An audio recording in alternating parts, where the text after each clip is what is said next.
오늘 수요 치유의 신학의 제목은 사이의 선자를 치유하시는 주님입니다. 본문은 마태복음 8장 28절로 34절입니다. 저는 팔선교구를 담당하는 유재석 목사입니다. 인간이 느끼는 두려움은 인류의 역사만큼이나 오래된 감정입니다. 그 정의는 이렇습니다.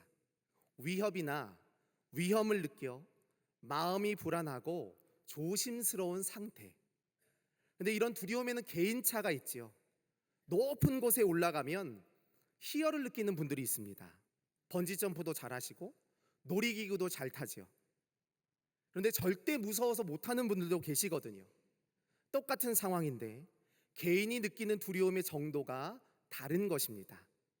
성경에서 두려움이라고 하는 감정이 처음 등장하는 말씀이 창세기 3장입니다. 아담과 하와가 하나님의 명령을 어기고 선악과를 먹은 직후에 그들은 하나님의 소리를 듣고 동산 나무 사이에 숨습니다. 내가 동산에서 소리를 듣고 내가 벗었으므로 두려워하여 숨었나이다.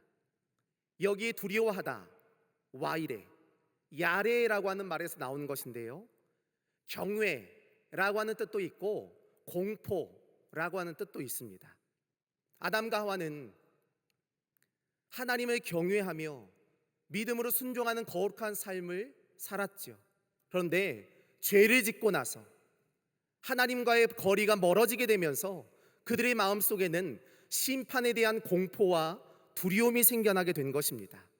그래서 이 두려움은요, 하나님과의 영적인 관계에서 깨어진 죄 때문이라는 것입니다. 창조주이신 하나님과의 연결이 끊어지면서 인간은 고립이라고 하는 감정을 느끼게 되지요. 결핍, 그리고 불안을 느끼게 되는 것입니다. 오늘 성경은요, 이 두려움이라고 하는 인간의 감정을 중심으로 벌어지는 사건들을 우리에게 설명합니다. 마태복음 8장의 이야기죠. 예수님의 기적을 보고 수많은 백성들이 하도 신기하고 놀라워서 예수님을 따라왔습니다. 많은 무리들이 쫓아왔죠. 결국에 예수님이 건너로 가시기 위해 배를 타셨는데 그날따라 얼마나 풍랑이 센지 제자들은 죽을 지경입니다. 8장 25절 말씀 가운데 보면 죽겠나이다, 의미로 보면 산산조각이 나다. 그들의 마음이 완전히 부서져 버린 거죠. 제자들은 원망의 눈초리로 예수님을 바라봅니다. 아니, 우리가 이렇게 죽게 생겼는데 어떻게 잠을 주무시지? 아우성이었죠. 그런데 예수님이 말씀하십니다. 믿음이 적은 자여, 왜 무서워하느냐? 곧 거센 파도를 꾸짖으시니까 바다가 다시 잠잠해지게 되었지요. 상황이 종료된 것입니다. 주님께는요, 상황이나 환경이 중요하지 않습니다. 제자들이 문제였죠. 작은 환경의 변화 앞에서도 무너져 내릴 것 같이 낙심하며 절망하였던 제자들의 마음이 문제였던 것입니다. 그래서 예수님은 그들에게 믿음이 적은 자야, 왜 두려워하느냐, 왜 무서워하느냐 말씀하셨던 것입니다. 또 오늘 28절 이하의 말씀을 보면 이 두려움이라고 하는 주제를 가지고 또 하나의 이야기가 펼쳐집니다. 거라사 광인, 너무나 유명한 말씀이죠. 이 사람은요, 집도 없고 재산도 없습니다. 공동묘지가 집이었죠. 힘은 또 얼마나 센지 잡아매도 묶이지를 않습니다. 날마다 자기의 몸을 돌로 상하게 했고요, 사람들을 위협해서 밤이면 사람들이 밖을 나다니지를 못했습니다. 무서워서 아이들을 내보낼 수가 없었죠. 아무도 가까이 하려고 하지 않습니다. 지금 이 사람은요, 인간다움을 잊어버린 것입니다. 사람다움을 상실한 거죠. 이런 상태의 사람을 무엇이라고 부르겠습니까? 죄인이죠. 단순히 정신이 나간 것이 중요한 것이 아니라요, 나라고 하는 존재가 생명의 근원이 되시는 주님에게서 너무 멀리 떨어져 있는 것이 문제라는 것입니다. 떨어져 있으면서도 깨닫지를 못합니다. 더 큰 문제는요, 이 광인을 고쳐주셨는데 그 가다라 지방의 사람들의 반응이었습니다. 오늘 34절 말씀 가운데 온 시내가 예수를 만나려고 나가서 보고 그 지방에서 떠나시기를 간구하였다. 온 시내가 예수님을 만나려고 나갔다. 당연하죠. 놀라운 기적의 역사가 있었으니까요.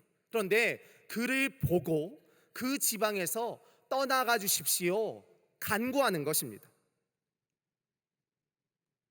사람들은 기적의 역사를 체험하고 나서 이 예수님을 당연히 모실 줄 알았거든요. 맛있는 음식을 대접하고 존귀한 손님을 대접하듯이 몇 날 며칠을 모셨어야 하는데, 예수님 제발 우리를 떠나 주십시오. 도저히 안 되겠습니다. 왜 그랬을까요? 무엇이 문제였을까? 오늘 말씀을 통해 살펴보고 기도의 제목을 삼고자 합니다. 첫째로, 보여주신 대로 믿으라입니다. 보여주신 대로 믿으라. 오늘 본문의 말씀을 보면요, 이 가다라 광인 한 사람을 치료하는데 굉장히 많은 비용이 들었습니다. 돼지의 숫자가 2,000마리였으니까요. 우리가 단순하게 계산해 봐도 100kg짜리 돼지 한 마리가 보통 시세로 한 55만 원 정도라고 합니다. 그러니까 2,000마리면요 11억이에요. 어떤 생각을 했을까요? 2,000마리가 2만 마리 되는 거 아니야? 예수님이 오시면 우리 집의 돼지는 괜찮을까? 이런 걱정이었죠. 이제 마을 사람들은요, 귀신 들린 사람, 그러니까 귀신으로 고통받던 사람의 회복에는 아무런 관심이 없습니다. 오로지 돈과 현실, 경제적인 이해 득실만을 따졌죠. 그러니까 예수님이 달갑지 않았던 것입니다. 제발 저희를 떠나 주십시오 말할 수밖에 없었는데요, 오늘 본문에서 과연 누가 귀신 들린 자일까? 물론 무덤 사이에 살던 사람이 귀신 들린 자지요. 그런데 이 사람은 고침받았습니다. 정신이 온전해졌고요, 예수님도 만났죠. 새로운 삶을 결심하고 자기의 인생을 완전히 바꾸었습니다. 그런데 이 가다라 지방의 사람들을 보십시오.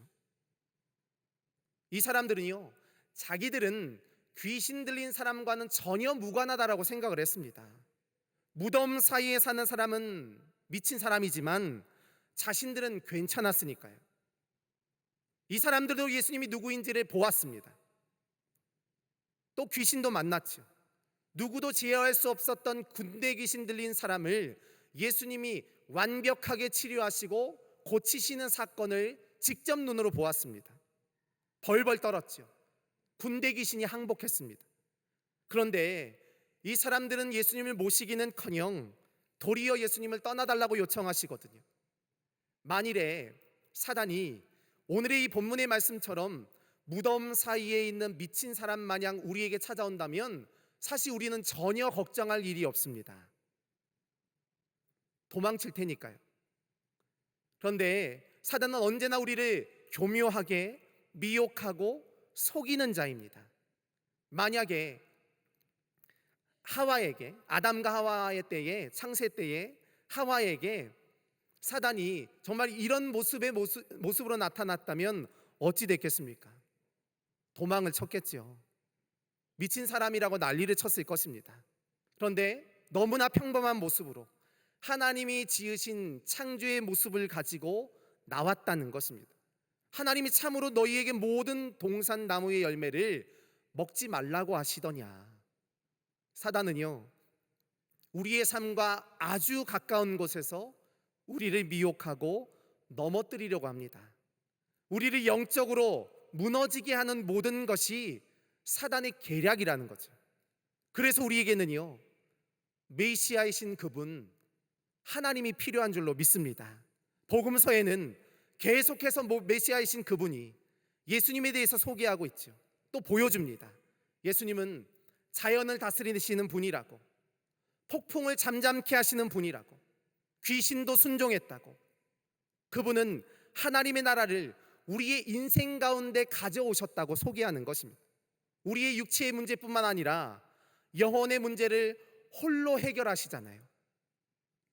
왜 가르쳐 주시고 왜 보여주셨을까? 단순히 인간은 연약하다는 것을 깨우치시기 위해서, 자신의 신적인 권위를 나타내시기 위해서? 아니지요. 믿으라는 것입니다. 이렇게라도 보여주니까 제발 믿으라는 거죠. 복음을 믿고 하나님의 백성으로 온전히 살아가라는 것입니다.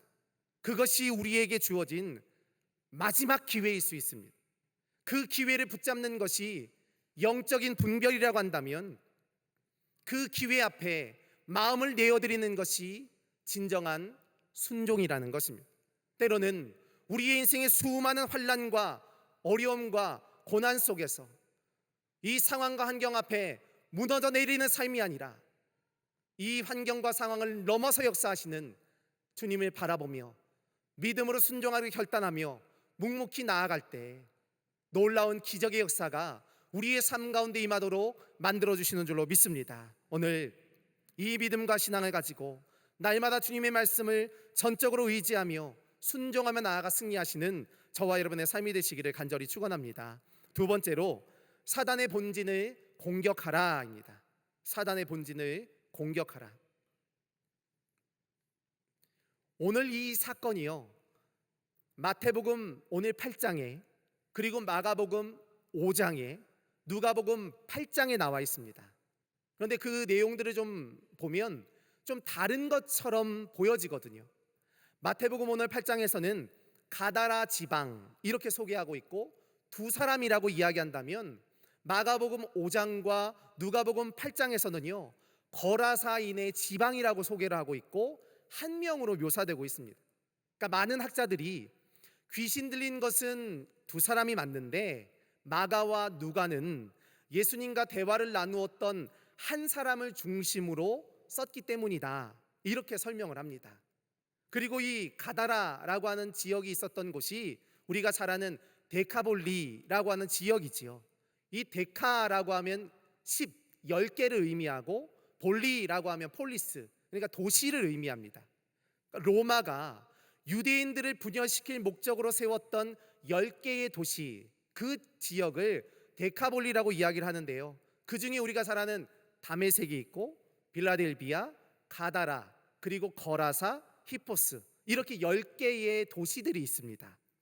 그러니까 가다라고 하는 곳과 거라사라고 하는 도시가 다른 지역인데요, 가다라는 갈릴리 호수를 기준으로 해서 한 10km쯤 떨어져 있고요, 거라사라고 하는 지역은 한 50km쯤 떨어져 있습니다. 내륙으로 쑥 들어와 있기 때문에 돼지가 뛰어내릴 수 있는 비탈이나 바다는 존재하지 않습니다. 두 도시만 해도 한 40km 정도 차이가 나죠.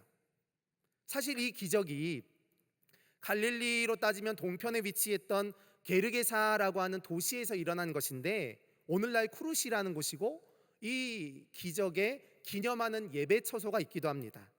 그런데 이 게르게사라고 하는 지역이 가다라라고 하는 도시를 중심으로 그 영향권 아래에 있었기 때문에 가다라 지방 이렇게 소개를 한 것이고요, 이 게르게사라고 하는 도시에 거라사 사람들이 많이 이주해서 살았기 때문에 거라사인의 지방 이렇게 소개를 하고 있는 것입니다.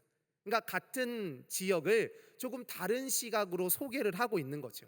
그러니까 마가복음 5장에서 그때 예수님께서 내 이름이 무엇이냐 물으시니까 군대라고 이야기를 하죠. 한 명이 아니라 수많은 귀신이 들려 있었던 것입니다. 그리고 그 귀신이 우리를 이 지방에서 내보내지 말라고 돼지에게로 들여보내달라고 요청을 합니다. 예수님이 허락하셨고요, 2,000마리에게 들어갔죠. 돼지떼는 바다 다 빠졌습니다. 그 소식을 듣고 사람들이 깜짝 놀라서 온 것입니다.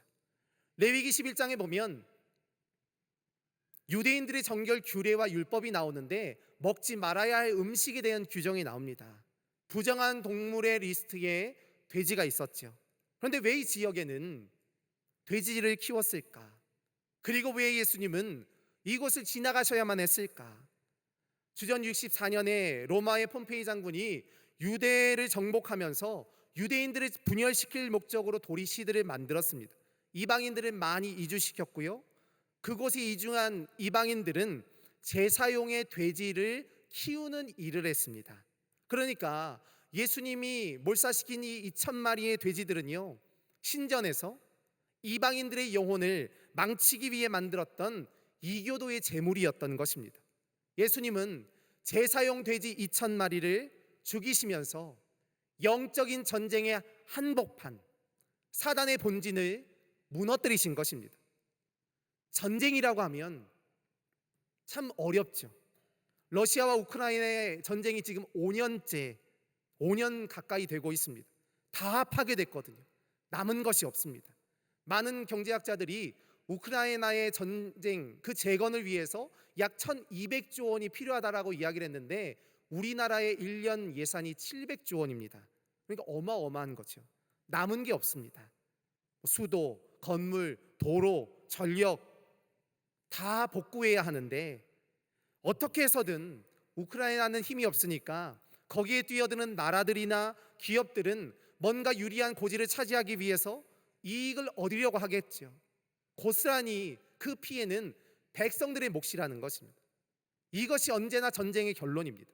중동도 마찬가지거든요. 이런 육신의 전쟁만큼이나 영적인 전쟁도 치열하고 무섭습니다. 이 데가볼리라고 하는 지역은요, 철저히 이방의 문화와 이방의 종교에 물들어 있습니다. 그래서 이 사건이 끊임없이 영적으로 공격해오는 세상을 향하여 주님이 당당하게 악한 세상의 권세를 끊으시고 사단의 세력을 물리치신 영적인 은혜의 사건인 것입니다. 분명히 예수님의 능력을 확인하게 하셨죠. 누구도 손대지 못했던 귀신 들린 자, 마을의 골칫거리였던 이 사람을 고쳐주십니다. 심지어 군대 귀신이 예수님 앞에 나와서 벌벌 떨었죠. 그만한 영적인 권세와 능력이 예수 그리스도에게 있다는 사실을 말씀하고 있는 것입니다. 그런데도 이 사람들은 떠나달라고 이야기하거든요. 돈 때문에. 돈이 종교였습니다. 물질이 전부였죠. 하나님을 알고 하나님을 믿는다고 하면서도 결국에는 세상의 가치 앞에 무릎을 꿇고 있었던 것입니다. 그런데 성경은 우리에게 분명히 이야기합니다. 돈을 사랑함이 일만 악의 뿌리다. 사단의 권세 아래 있는 도구라는 것입니다. 돈은 사용하는 것이지 사랑해야 할 대상은 아니라는 것입니다. 이 땅의 것에 마음에 빼앗겨서 정말로 중요한 게 무엇인지를 알지 못하는 거죠. 우리가 세상의 어두워진 눈을 버리고 우리의 진리의 빛으로 인도하시는 주님을 따르며 나아갈 때 어떠한 영적인 공격에도 무너지지 아니하고 여호와 니시 승리의 깃발을 꽂도록 만들어주시는 줄로 믿습니다. 오늘 이 믿음과 신앙을 가지고 우리의 영적인 눈을 밝혀 세상을 바라보며 분별하며 이 영적인 전쟁에서 승리하시는 저와 여러분의 삶이 되시기를 축원합니다. 세 번째로 나의 연약함과 마주하라입니다. 나의 연약함과 마주하라. 오늘 예수님이 이 영혼을 찾아오신 이유가 무엇일까? 물론 긍휼과 사랑입니다. 예수님은 그 영혼이 불쌍해서 견디실 수가 없었던 거죠. 마가복음 5장에서는요, 그가 무덤에서 살았는데 더 이상 아무도 사슬로도 그를 묶을 수가 없었다. 여러 번 그를 족쇄와 사슬로 묶었으나 그 사슬을 끊고 족쇄를 부수었기 때문에 아무도 그를 제어하지 못하였다. 그는 밤낮 무덤 사이와 산에 있으면서 부르짖으며 돌로 자기를 상처내며 살았다. 이렇게 이야기하고 있습니다. 족쇄라고 하는 것이 목이나 손목이나 발목이나 사실 가장 약한 부위를 얽어매는 거죠. 쇠사슬은 꼼짝 못하게 결박하는 것입니다. 행동 반경을 아예 축소시키는 거죠. 사회적인 통제입니다. 가족들에게 버림받고 사회 속에서도 추방당했습니다. 오죽하면 살아있는 인간들을 버리고 오히려 죽은 자들을 택했을까요? 무덤 사이에 거하면서 죽은 자들과 함께 삽니다. 아무도 제어할 수 없을 정도로 저항했고요. 자기의 몸에 상처를 냈죠. 아마 오늘날로 진단을 한다면 극단적인 우울과 아니면 자학, 이런 사택, 이런 상황에 빠져 있었던 것입니다. 살아는 있지만 이미 죽은 것입니다. 자기 스스로가 모든 것을 포기했거든요. 마치 미친 사람 마냥 귀신 들린 사람 뒤에서 숨어 지내는 것이 더 편안한 것처럼 느껴집니다. 사는 게 사는 걸까요? 근데 사실 그 모습이 때로는 우리의 삶과 같다는 것입니다. 나와 별반 다르지 않다는 거죠. 우리는 지금 세상 뒤에 숨어 있습니다. 물질 뒤에 숨어서 아등바등하면서 살고 있죠. 내 마음조차도 제대로 다스리지 못합니다. 그저 흘러가는 대로 불안불안한 삶을 사는 것입니다. 무엇이 잘못된 건지, 어디로 흘러가고 있는지 알 길이 없습니다. 알고 싶지도 않습니다. 진짜 문제는요, 세상에 대해서는 관심이 너무 많은데 정작 내 자신에 대해서는 관심이 없는 것입니다. 그런 연약함, 그런 죄악된 우리의 삶의 자리에 주님이 직접 찾아오신 줄로 믿습니다. 하나님의 놀라운 역사를 경험하게 되지요. 우리의 노력도 아니었습니다. 우리의 공로도 아닙니다. 오직 주님의 은혜가 아무런 힘과 능력이 없는 우리의 삶 가운데 찾아오셔서 결박된 우리의 삶을 풀어내시고 절망과 고통 가운데 있는 우리의 삶을 하나님 나라의 참된 자유와 소망으로 풀어주신 줄로 믿습니다. 왜 이런 은혜를 주셨을까요?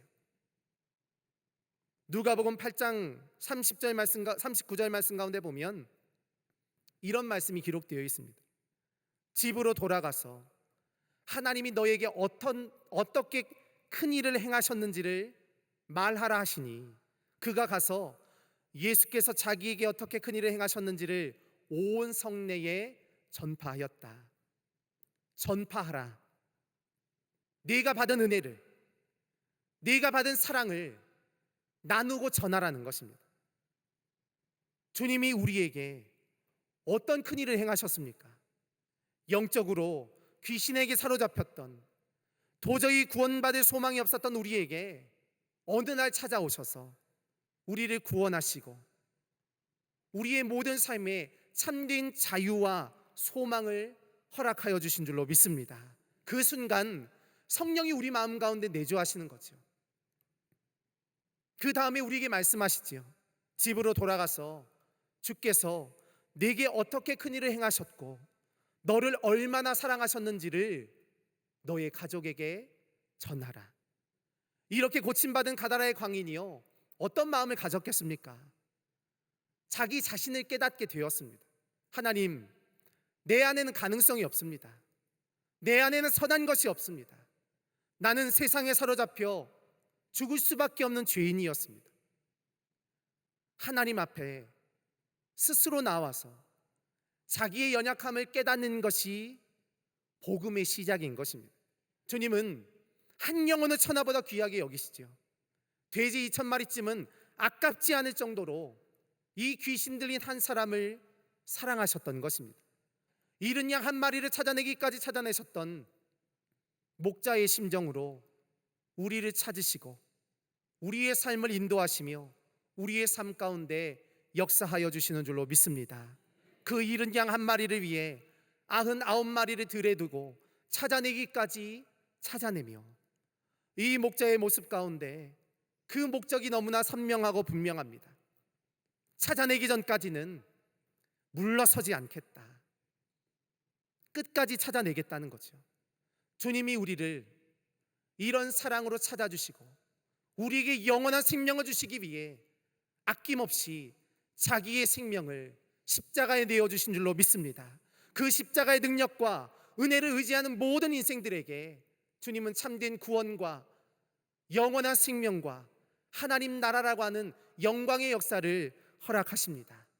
우리의 인생에서도 삶과 죽음, 소망과 절망, 기쁨과 슬픔 사이에 선 우리가 진리와 생명 되시는 주님을 따라가며 믿음으로 순종하며 나아갈 때 놀라운 역사가 우리의 삶에 있게 하시는 줄로 믿습니다. 오늘 이 분명한 믿음과 신앙을 가지고 날마다 우리의 삶의 영적인 전쟁에서 승리하며 주님의 치유와 회복의 역사를 경험하시는 저와 여러분의 삶이 되시기를 간절히 축원합니다. 기도하시겠습니다.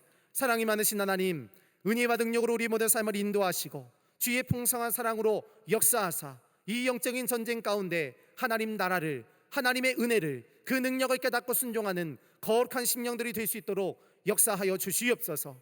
온전함으로 지키시며 함께하사 삶과 소망과 기쁨과 은혜를 택하는 우리의 삶이 되도록 인도하여 주시옵소서. 주님의 놀라운 은혜와 사랑으로 함께 하실 것을 믿사옵고 모든 말씀 예수님의 이름으로 기도하옵나이다. 아멘.